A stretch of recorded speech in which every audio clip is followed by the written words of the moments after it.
মহান আল্লাহ পাক রব্বুল আলামিন পবিত্র কোরআনুল কারীমের মধ্যে ইরশাদ করেছেন, লাই ইয়ানালাল্লাহা লুহুমুহা ওয়ালা দিমাউহা ওয়ালাকিন ইয়ানালুহুত তাকওয়া মিনকুম। সামনে আমাদের যে একটি মহান দিবস আসছে, আমরা অনেকেই জানি। আজকে মাগরিবের পর থেকে তার প্রস্তুতি আমাদের শুরু করে দিতে হবে। রমজানের পরে সবচেয়ে গুরুত্বপূর্ণ এবং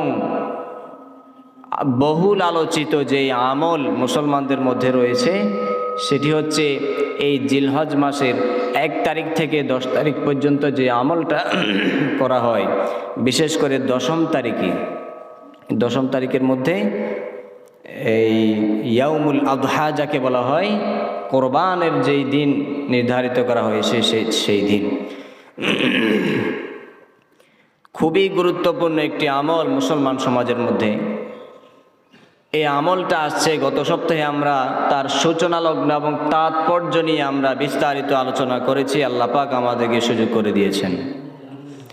তো এই সপ্তাহে আমরা আলোচনা করব সেই কোরবানের ঈদকে কেন্দ্র করে আমাদেরকে কি ধরনের প্রস্তুতি গ্রহণ করতে হবে, আর কি ধরনের প্রস্তুতি গ্রহণ করতে গেলে আমরা কি পরিমাণ সওয়াব পাব। এরপরে আরও একটি মৌলিক বিষয় আমরা আলোচনা করব যে কোরবানি আমরা কেন করব, কোন উদ্দেশ্যে করব, লক্ষ্যবস্তু আমাদের ঠিক রাখতে হবে। এই আয়াতে কারিমা থেকে ইনশাআল্লাহ ধারাবাহিক তাফসিরে যাব আমরা। আরও একটি বিষয় সামনে থাকবে আমাদের,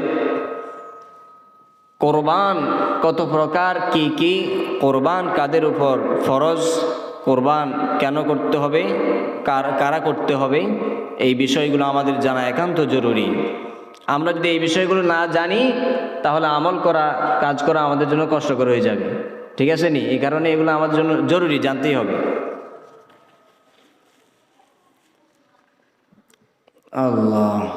আল্লাহ পাক রব্বুল আলামিন তার পবিত্র গ্রন্থের মধ্যে আমাদেরকে শিখিয়ে দিচ্ছেন, কুল ইন্না সলাতি ওয়া নুসুকি ওয়া মাহইয়ায়া ওয়া মামাতি লিল্লাহি রাব্বিল আলামিন। যে আমার নামাজ, আমার ইবাদত, আমার রোজা, আমার কোরবানি সব কিছু যেন আল্লাহর জন্য হয়। আমার জীবন, আমার হায়াত, আমার মৌত সব কিছু কার জন্য? আল্লাহর জন্য। লিল্লাহি রাব্বিল আলামিন। এবার আসেন, আমরা এই কোরবানি যখন করতে যাব, সব কিছু আল্লাহর জন্য যে সঁপে দিতে যাব, এটা মুখে বললে হবে না, এটা কাজে প্রমাণ করতে হবে।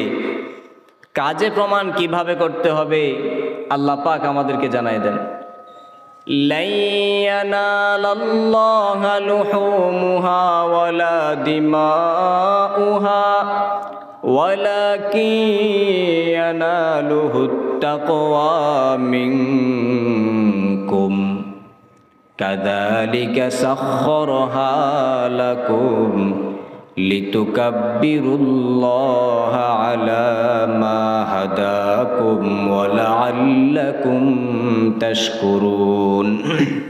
দেখেন, আল্লাহ পাক রব্বুল আলামিন আমাদেরকে বলেন, আমি আমার বান্দা থেকে কোরবানি করার পরে তার গোশতগুলো আমার রাস্তায় চাই না।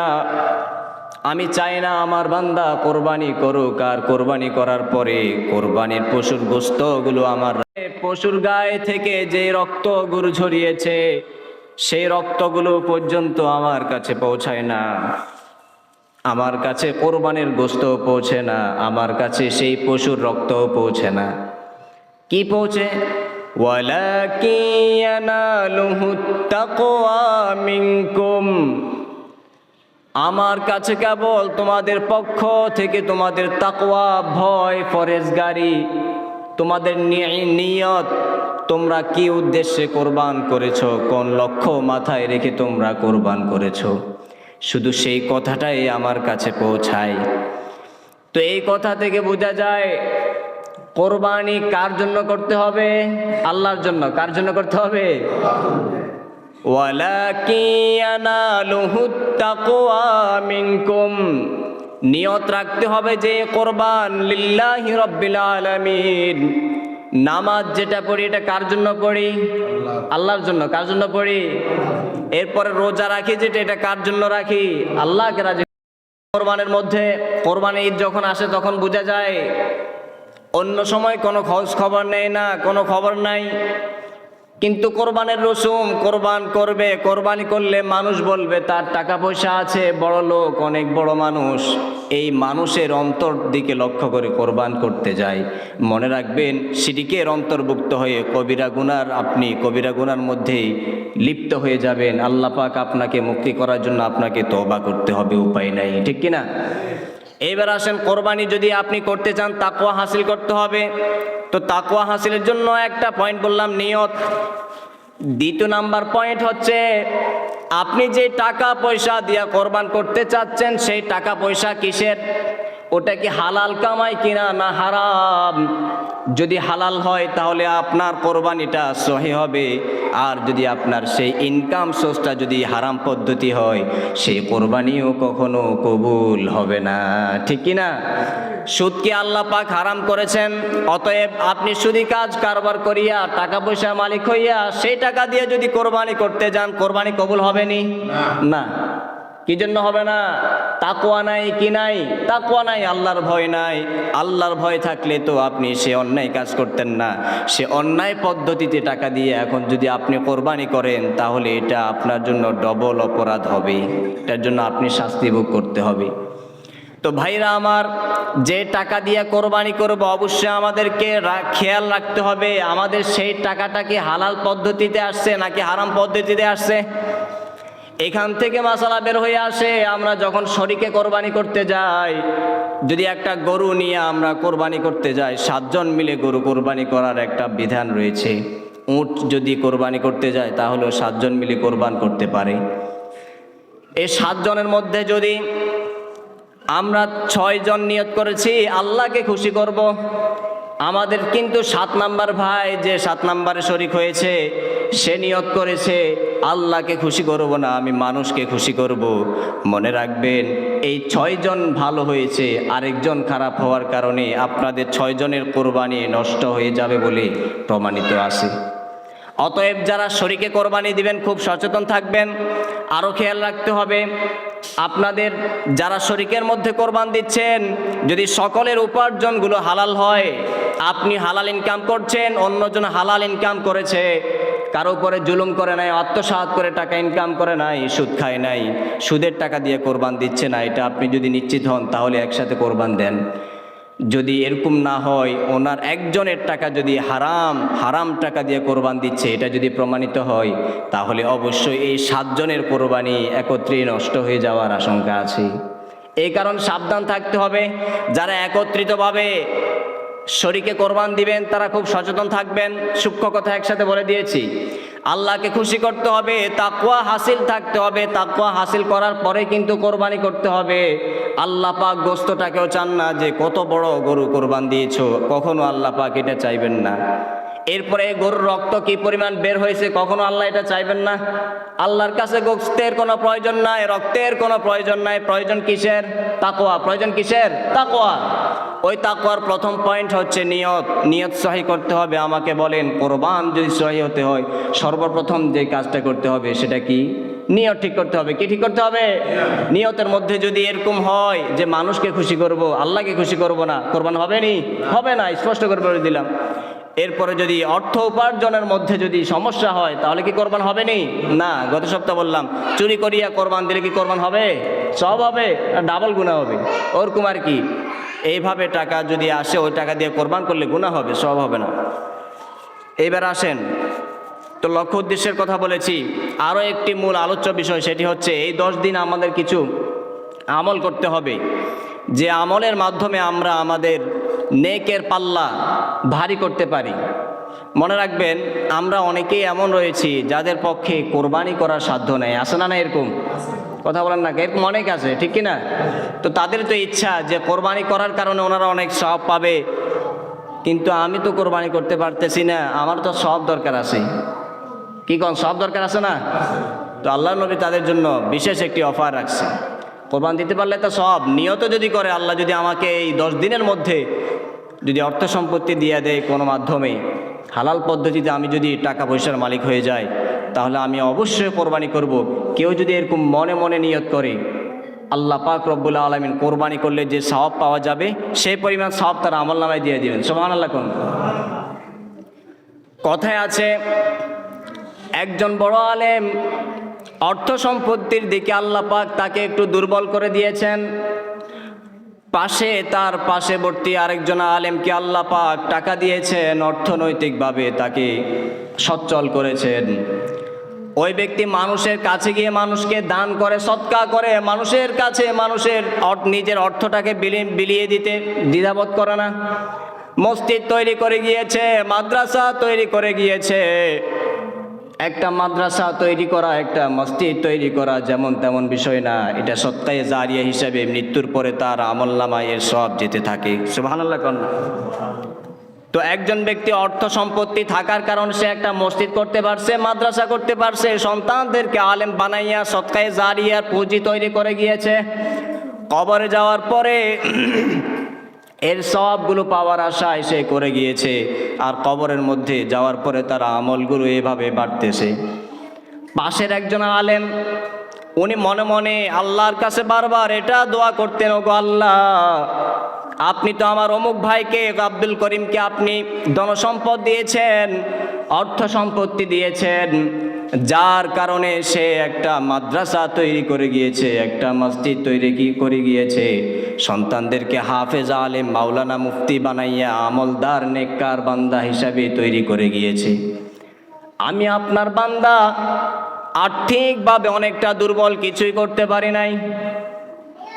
আমি একটা মসজিদ তৈরি করতে পারি নাই, মাদ্রাসা তৈরি করতে পারি নাই, অর্থের অভাবে সন্তানদেরকে আবাসিকভাবে পড়াইতে পারি নাই, ভালো আলেম বানাইতে পারি নাই, আমি তো কিছুই করতে পারলাম না।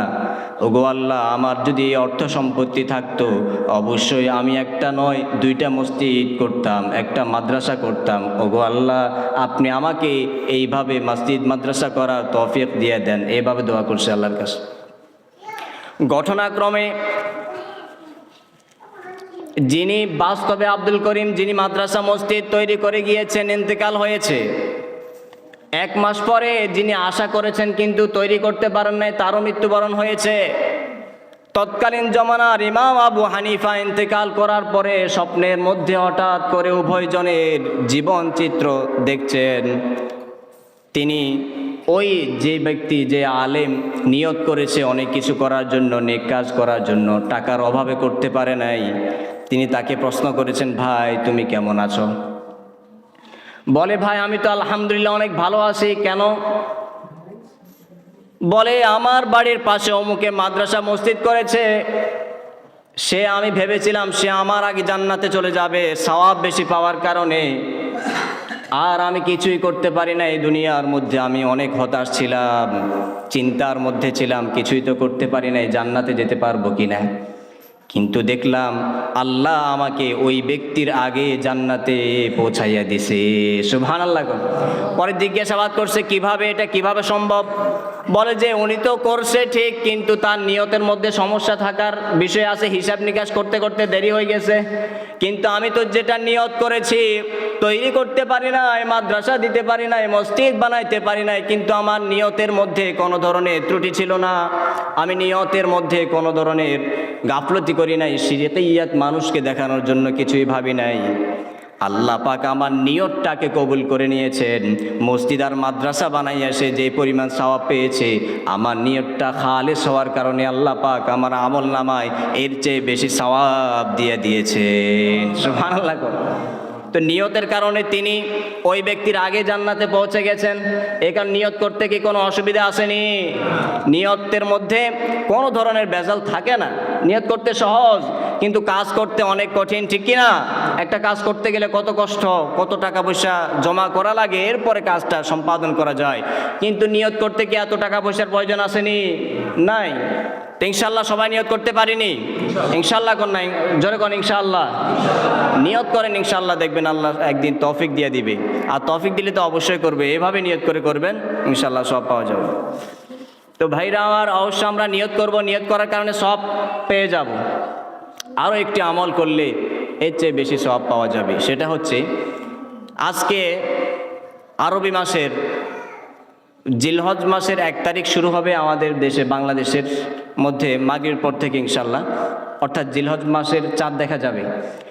এই জিলহজ মাসের চাঁদ দেখার আগ মুহূর্তে কিছু কাজ আছে, এবং এই 10 দিন যদি আমরা কিছু কাজ করি তাহলে ভরপুর ফজিলতের বিধান রয়েছে। অসংখ্য হাদিস আছে যেগুলোর মধ্যে এই কথাগুলো বেশিভাবে উল্লেখ করে দেওয়া হয়েছে। মানুষ যেন এই 10 দিনের মধ্যে কোনো আমলের মধ্যে ত্রুটি না করে, বরঞ্চ আমলমুখী হয়ে তারা নিজের জীবনটাকে সাজিয়ে নিতে পারে। এভাবে অসংখ্য হাদিস আমাদের নবী পয়গম্বর মুহাম্মদ মুস্তাফা সাল্লাল্লাহু আলাইহি ওয়াসাল্লাম উল্লেখ করে আমাদেরকে বলে দিয়েছেন, দেখো ঈদের আগে যারা কোরবান করতে পারবে না, এই আমলগুলো করলে তোমাদের আমল নামায় অনেক কিছু সওয়াব, অনেক বেশি সওয়াব পাওয়া যাবে। কোরবান করার কারণে যে পরিমাণ সওয়াব পাবে, এই আমলগুলো করলে এই পরিমাণ সওয়াব আল্লাহ পাক দিয়ে দিবেন। যেমন নিয়ত করার একটা বিষয় বলেছি, নিয়ত করলে সওয়াব পাওয়া যাবে। এরপরে আমরা যদি এই চাঁদ ওঠার আগে আমরা নিজেদের হাজত হুর ব্যবহার করা, যেমন এই মোচ কাটা, গোপ কাটা, এরপরে আমাদের যত পশম কাটার বিধান আছে, এইসব কিছু যদি আমরা পরিষ্কার করে রাখি, আর চাঁদ ওঠার পর থেকে নিয়ে ঈদের নামাজ পড়া পর্যন্ত আমরা হুর ব্যবহার থেকে নিজেকে বিরত রাখি। কথাটা ক্লিয়ার বুঝছেন নি? আমরা যদি ঈদের চাঁদ ওঠার অর্থাৎ জিলহজ মাসের চাঁদ আজকে মাগরিব পরে উঠবে, এই মাগরিবের আগ থেকে ঈদের নামাজ শেষ হওয়া পর্যন্ত আমরা যদি নিজের শরীরে খুর ব্যবহার করা থেকে, অর্থাৎ পশম কাটা, নখ কাটা ইত্যাদি যত ধরনের কাটার বিষয় আছে, এগুলা থেকে যদি আমরা বিরত থাকতে পারি, তাহলে আমাদেরকে কোরবান করলে যে সওয়াব পাওয়া যাবে সেই সওয়াব আল্লাহ পাক আমাদেরকে দিয়ে দিবেন। সুবহানাল্লাহ করলেন। তো এই আমলটা কি বেশি কঠিন নি? না, একটু যদি আমরা সচেতন হই, আজকে মাগরিবের আগে যদি আমরা সব কাজ করে নিতে পারি, তাহলে ওই 10 দিন আমরা এই কাজ থেকে বিরত থাকা আমাদের জন্য এত বেশি কিছু হবে না, কষ্ট হবে না। নামাজ যখন পড়ে নিব ঈদের নামাজ, তখন আমরা এবারে নখ কাটবো, আমাদের গোপ কাটবো, বিভিন্ন পশম কাটার যেগুলো প্রয়োজন আছে আমরা এগুলো কাটবো। তখন যদি আমরা এই কাজ করি, এই 10 দিন যদি বিরত থাকি, তাহলে আল্লাহ পাক আমাদেরকে ভরপুর সওয়াব দান করবেন। এরপরে আরও একটি বিষয় হচ্ছে, এই 10 দিনের মধ্যে যদি রোজা রাখে, তাহলে এর অনেকগুলো ফজিলত বর্ণনা করা আছে। সময় সংক্ষিপ্ত, হাদিসগুলো আর পড়ছি না, বলে দিচ্ছি এইভাবে আমল যেন করতে পারি। তো এই 10 দিন যদি কেউ রোজা রাখতে পারে, তাহলে বহুত সওয়াব পাওয়ার সে সওয়াবের মালিক হবে। 10 দিন যদি না রাখতে পারে, তাহলে বলা হয়েছে আরাফার দিন অর্থাৎ ঈদের আগের দিন একদিন যদি কেউ রোজা রাখে, অবশ্যই সেও ওই দিনটাই রোজা রাখলে বেশি সওয়াব পাবে। তো এই আমলগুলো করার জন্য আমরা বেশি বেশি চেষ্টা করব। এরপর আরও একটি বিধান রয়েছে, সেই বিধানটা অবশ্যই আগামী সপ্তাহে বলা যাইতো, তারপরে এই সপ্তাহে শিখিয়ে দিই যাতে করে সহজ হয়। ওই যে গত সপ্তাহে আমরা তাৎপর্য নিয়ে, কোরবানের তাৎপর্য নিয়ে আলোচনা করেছিলাম।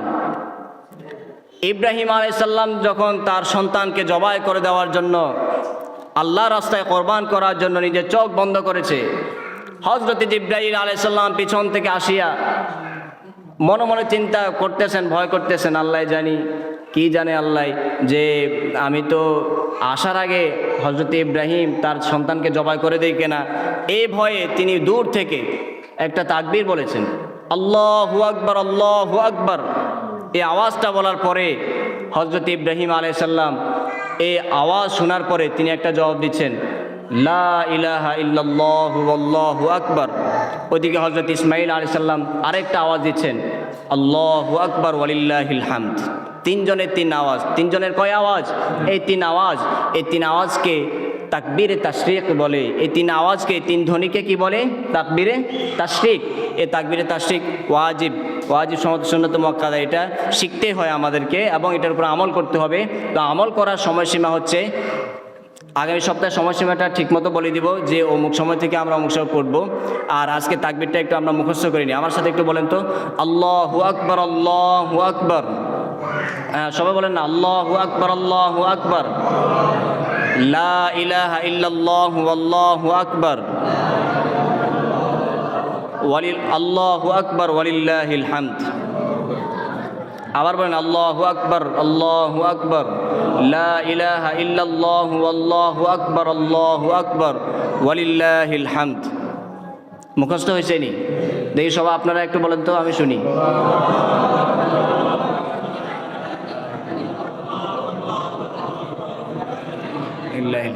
হ্যাঁ, মা বাবা যারা বাড়ি ঘরে আছে, মা বোন সবাইকে জানিয়ে দিবেন এই দোয়াটা মুখস্থ করে রাখার জন্য।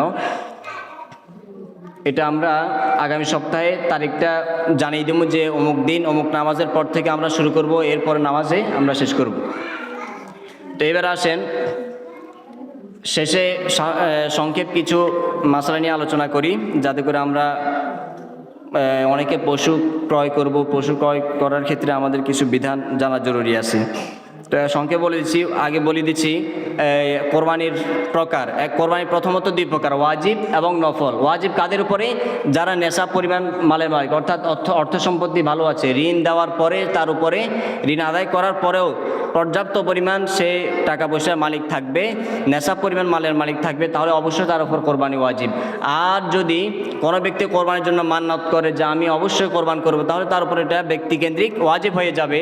আবার কোনো গরিব ব্যক্তি যদি সে নেশাব পরিমাণ মালের মালিক হয়নি কিন্তু নিয়ত করেছে এবং গরু ক্রয় করেছে কোরবান করার জন্য, যখন গরু ক্রয় করে ফেলেছে কোরবান করার জন্য নিয়ত করিয়া গরু ক্রয় করেছে, অবশ্যই তার উপর কোরবানি ওয়াজিব হয়ে যাবে।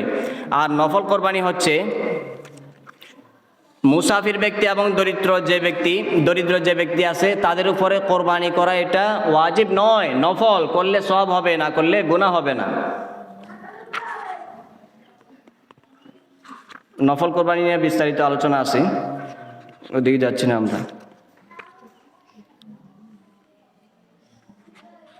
আর শরীকে কোরবানির বিষয়ে একটু কথা, জরুরি কিছু মাসালা আছে। সর্বোচ্চ কয়জন মিলে একটা গরুতে শরীক হতে পারে? সবার জানা আসেনি এই মাসালাটা? কয়জন? সর্বোচ্চ 7 জন। 7 জনের বেশি এক গরুতে শরীক হতে পারবে না, এটা বিধান নেই। আর বকরির মধ্যে 2 জন মিলে কি একটা বকরিতে শরীক হতে পারবে নি? না, বকরি এগুলা হচ্ছে একজনেই শরীক হতে পারবে, মানে একজনে কোরবান দিতে হবে। তাহলে শরীকি কোরবানির মধ্যে পশু সিলেক্ট করতে গেলে অবশ্যই গরু আছে, আর উট আমাদের দেশে নাই, এই কারণে উটের মাসলাটা আর এখানে আসবে না। আমরা গরু দিয়ে কোরবান করলে অবশ্যই 7 জনের কোরবানির করতে হবে। এবার আসেন, আমরা 7 জনে মিলে কোরবান দিতে চাইয়া যদি একটা প্রশ্ন আসছে যে 7 জনে আমরা কোরবানি করার জন্য একসাথে টাকা পয়সা দিলাম, হঠাৎ করে আল্লাহ পাক আমাদের মধ্য থেকে একজনকে নিয়ে গেছেন, নিয়ে যাওয়ার পরে এখন এই কোরবানির বিধান কি? এরকম হয় না, ঘটনা হয় না?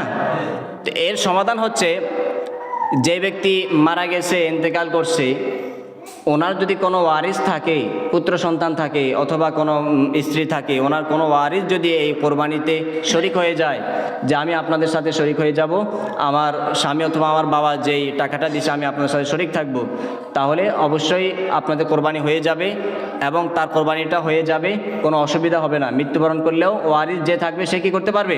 শরিকিয়াত হাসিল করতে পারবে। এরপরে আসেন, মৃত ব্যক্তির পক্ষ থেকে কোরবানি করার বিষয়ে প্রশ্ন আসছে। মনে করেন আমার আব্বা ইন্তেকাল করছে অথবা আপনার দাদা ইন্তেকাল করেছে, আপনি চাচ্ছেন আপনার আব্বার পক্ষ থেকে আপনি একটা কোরবানি করবেন, একটা নাম দিবেন। 6 জন মিলে কোরবানি করছেন, এখন আপনার আব্বার নামও একটা কোরবানির নাম দিতে চাচ্ছেন। এখানে 2টা মাসালা, যে আপনার আব্বা কোরবানের ঈদের 2 দিন আগে ইন্তেকাল করেছেন, এর আগে আপনাদেরকে বলে দিয়েছে যে অবশ্যই আমার নামে কোরবানি হবে, আমার নামে একটা কোরবানি করা লাগবে, এভাবে ওসিয়ত করে গেছে। যদি এভাবে ওসিয়ত করে যায় তাহলে সন্তানদের উপরে ওয়াজিব, অবশ্যই বাবার পক্ষ থেকে কোরবানি করতে হবে, অর্থ সম্পত্তি জোগাড় করিয়া কোরবানি করতে হবে এবং গোশতটা নিজেরা ভক্ষণ করতে পারবে না। এখানে প্যাচ। বাবা যদি ওসিয়ত করে যায় যে আমার পক্ষ থেকে কোরবানি করবা, সন্তানরা কোরবানি করার পরে ওই গোশতটা কি সন্তানরা ভক্ষণ করতে পারবে না? এটা গরিবের হক, এটা কার হক? দরিদ্র ব্যক্তির হক, এটা দরিদ্র ব্যক্তির কাছে চলে যাবে। এই বিষয়টা কম হয়। আর কমন যে বিষয়টা স্বাভাবিক, সেটা হচ্ছে বাবা ইন্তেকাল করেছে বলে যায় নাই, সন্তানদের আবেগ, আমরাও করি আলহামদুলিল্লাহ। তো সন্তানদের আবেগ থাকে যে আমরা সবাই কোরবানি করবো, আমার আব্বা কি দোষ করছে, তা আমি আমার মৃত বাবার পক্ষ থেকে একটা নাম দিব। তো এই নামটা দেওয়া ওয়াজিব ছিল না। আপনি আপনার পক্ষ থেকে, সন্তানরা তাদের নিজ পক্ষ থেকে কি করছে, একটা উদ্যোগ নিয়ে কোরবানিটা করবে বাবার পক্ষ থেকে, যেন তিনি সওয়াবের অধিকারী হন। তো এর মধ্যে যে গোস্তগুলো আছে ওগুলো গরিব ব্যক্তিকে দেওয়ার দরকার নাই, ওগুলা নিজেদের মধ্যে বন্টন করে নিতে পারবে, নিজেরা ভক্ষণ করতে পারবে, কোনো অসুবিধা হবে না। কারণ বাবা ওসিয়ত করে যায় নাই, বাবার উপর কোরবানটা কি ছিল না, ওয়াজিব ছিল না। এই সূক্ষ্ম দুইটি কথা মাথায় রাখবেন। এটা আমাদের সমাজে হয় বেশি এবং ঝামেলা হয়। বাবার পক্ষ থেকে কোরবানি, মৃত বাবার পক্ষ থেকে কোরবানি করা যাবে, তিনি যদি ওসিয়ত করে না যান তাহলে গোস্ত খাওয়া যাবে। কথা বুঝে আসছেনি? আজ তিনি যদি ওসিয়ত করে যান যে আমার পক্ষ থেকে কোরবান তোমরা দিবাই, অবশ্যই দিতে হবে, তাহলে ওই গোস্ত কি করা যাবে না, খাওয়া যাবে না।